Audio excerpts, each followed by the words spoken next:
Hi and welcome to another episode of Pennsylvania Voter Information Network. I am your host, Larry DeMarco, and today we are here with Ray Sosa, candidate for Lieutenant Governor.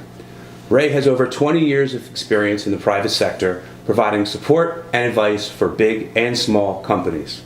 He was appointed to 3 different U.S. governors to lead districts coordinating emergency management and response. He was chairman of the governor's Human Rights Advocacy Committee for 10 years, fighting for hospitals, juvenile justice centers, foster care homes, and nursing homes. For 10 years, he provided support for governors and wants to continue to do so in the Commonwealth of Pennsylvania. Ray is currently the president for Round Hills Investment Services and is a career banker and insurance agent. Ray, thank you for being a guest on Delaware County Political News. It's my pleasure always, Larry. Ray, what does a lieutenant governor do? He has 3 main jobs and 2 lateral jobs. The first job is a president for the Senate, there with a vote to split ties. But we haven't had a tie in a while, and we know why. We have to change that. The second duty that he would have would be the president for the emergency management system for the state. And you are well qualified. I am well qualified. I'm an expert in interagency cooperation, compacts, coordination with the military, all that stuff. I've done that before. And then the third position, that's a main position, would be the chair for the Pardons and Parole Board. Now, the 2 lateral positions are still very, very important. The chair for the Local Government Advisory Committee, which is the body that connects local governments with Harrisburg.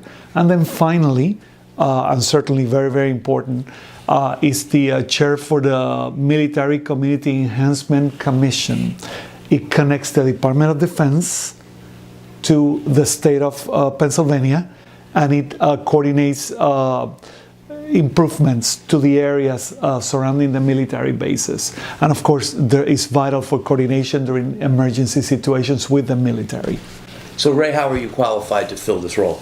Well, I've been appointed, like you indicated, by 3 governments to help out with everything from legislative affairs on a bipartisan ecosystem to emergency management to the criminal justice system. So I have a unique background that would make this position an actual asset for the state. The position is designed to be a support for the governor, not be the star. You're there to support his agenda on the backstage. What governors have you served for, Ray? I represented the government of Puerto Rico in South Florida under Governor Pedro Rosselló. And then through that, I met the governor of Florida back then, Lawton Childs. And then I thought my term was over because I'm a 3rd-generation Democrat. Jeb Bush came to be the governor of Florida at that particular point, and he decided to make me the chair again for 5 more years for the committee. And that committee is, well, thank you. That's a feather in your cap. That is, it was an honor. And then I got to the end of my term as chairman, and but I keep being involved with everything, including emergency management. Ray, please tell us about your experience with the emergency management. My pleasure, Larry. Emergency management is expertise in interagency cooperation. That's the first. You must have at least 3 drills throughout the year so that you prepare when the emergency actually happens. And that also involves cooperation with the military and the National Guard. So you must have preparation with that. I worked during my tenure as chairman and represented the government of Puerto Rico in about 9 hurricanes. And most recently, I volunteered for the relief efforts in Hurricane Maria in Puerto Rico. Ray, please discuss your work with the Human Rights Advocacy Committee. The Human Rights Advocacy Committee is an umbrella of services that encompasses hospital abuse and neglect. So we audit hospitals, and it was a team of about 14 people in my team. We audit foster care services. We audit nursing home abuse and neglect. And we audit, we're part of the emergency management umbrella as well for those services, since they're so encompassing. And your mission is to make sure that the high standards of services are kept, especially the healthcare systems that are licensed under the state. Now, you have been doing this work for several years, I understand. 14 years of my life. Mm-hmm. How did your past work, working with governors and providing policy, involve criminal justice? Well, part of the duties for the chairman for the Human Rights Advocacy Committee was to oversee the juvenile criminal justice system. And that involved visiting prisons and seeing best practices and instituting best practices. And that was something that I did for 10 years of my life. And we were treated to visits to other states, and we saw best practices in place. And that's one of them. Part of the rehabilitation of a prisoner is that psychologically they know that there's a future out there for them. Because if they don't, what's the motivation? At that point, if you've been for years and years in jail, when you come out, you don't have family, you don't have opportunities, you don't have anything. So it's easier to come back to what you know. And what impact will the lieutenant governor have on the criminal justice system? As the chair for the Pardons and Parole Board, he has a very, very important vote.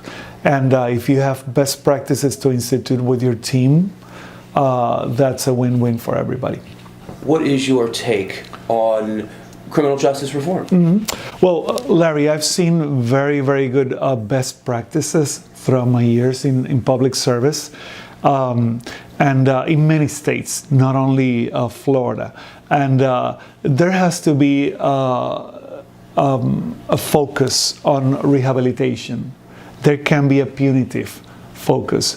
And of course, we can privatize the operations of prisons. That would be against everything, simply because they wouldn't be, the focus would be on profit, and we can have that. One of my big pushes right now for my campaign is compulsory education for people that are paying their debt to society. They come out with a degree as a condition for parole. Okay, it's a win-win. We're sitting in about 70% recidivism right now.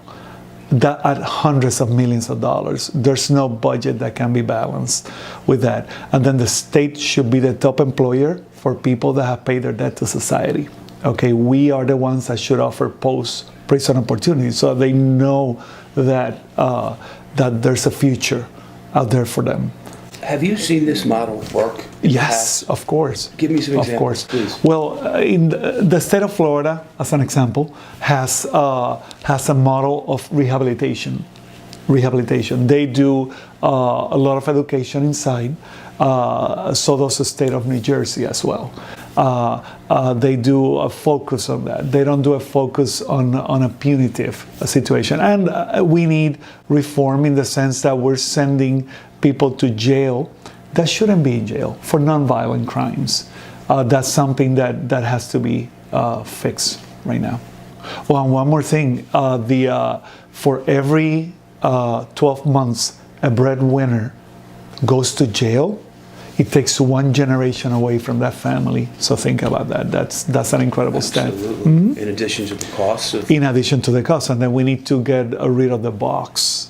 If you don't know what that is, it's that little box. It's that little box that you have in employment applications right now statewide, where it tells you if you have a criminal offense, and that usually takes care of the whole process right then and there, instead of giving the opportunity to see what that person can bring to the table first. Certainly. Mm-hmm. Ray, please summarize some of the lessons that you learned while working for these past three governors. Well, first off, you develop what I call statesmanship. You need to know what's good for the whole, not for the area. So you need to think in holistic terms.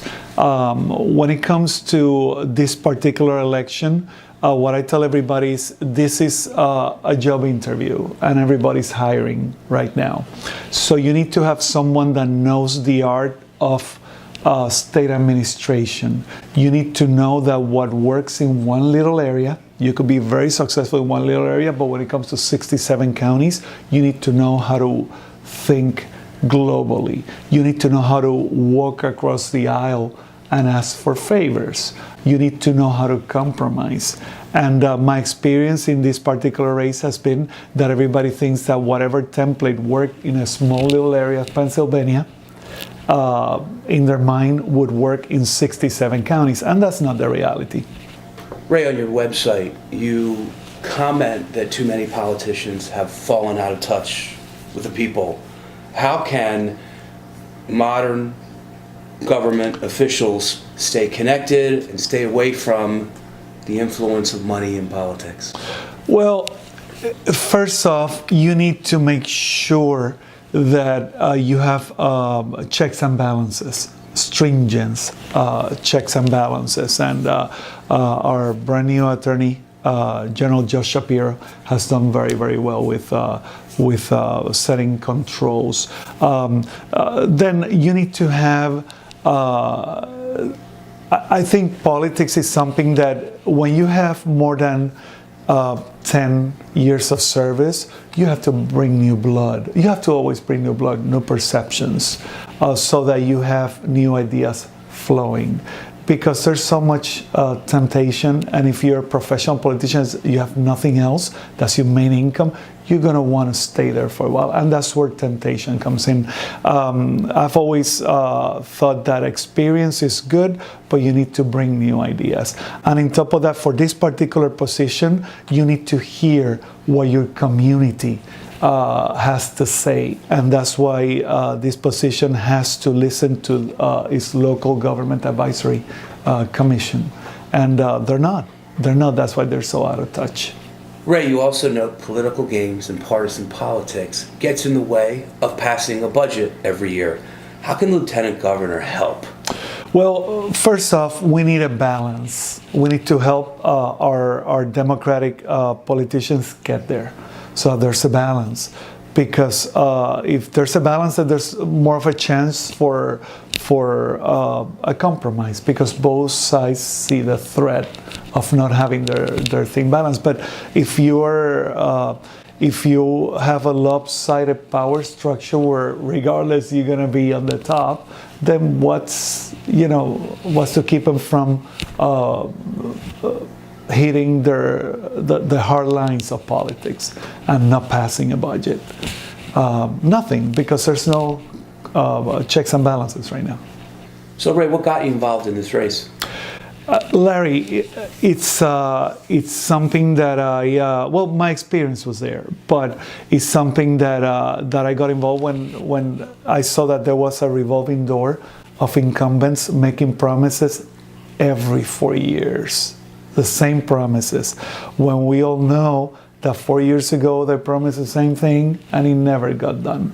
So in the private sector, you will fail an interview if you keep promising the same thing over and over again. So, but when I really decided to raise my hand, and it's not because it's cheap, raise my hand and participate, is when I actually saw from my customers in my business and my personal friends the pain that it causes.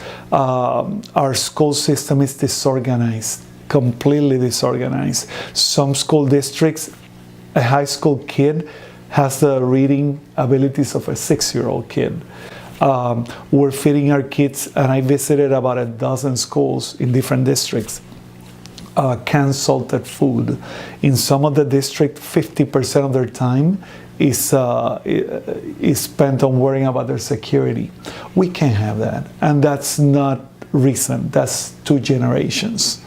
Okay, and that means that we're not competing with the other states that surround us. So this is why I decided to come in, and then I saw Governor Wolf speak about the state of the of affairs of farmers here.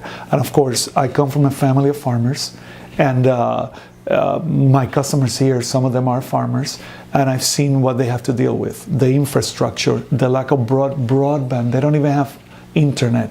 Forget about the schools. The schools are behind 25 years.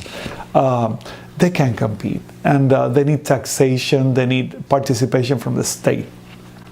So we can actually have a competing environment for nationwide. We can compete nationwide. We have the best farmland that there is. So why should people vote for you? Well, first off, I have the very same background that Governor Wolf has. Very effective in the private sector, but with the right statewide experience. And then I've seen what people are going through, and it's just not fair. I'm also the first Hispanic to ever be on the ballot for Lieutenant Governor. We're very, very proud. We're ballot position number 4, so we already know.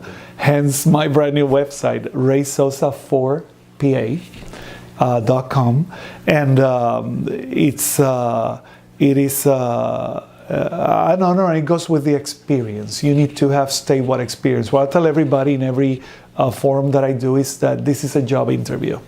You need to show up with your resume matching the abilities of the position, to make sure that the position is an asset and it stops being a distraction, which is what it's been for the last 2 years.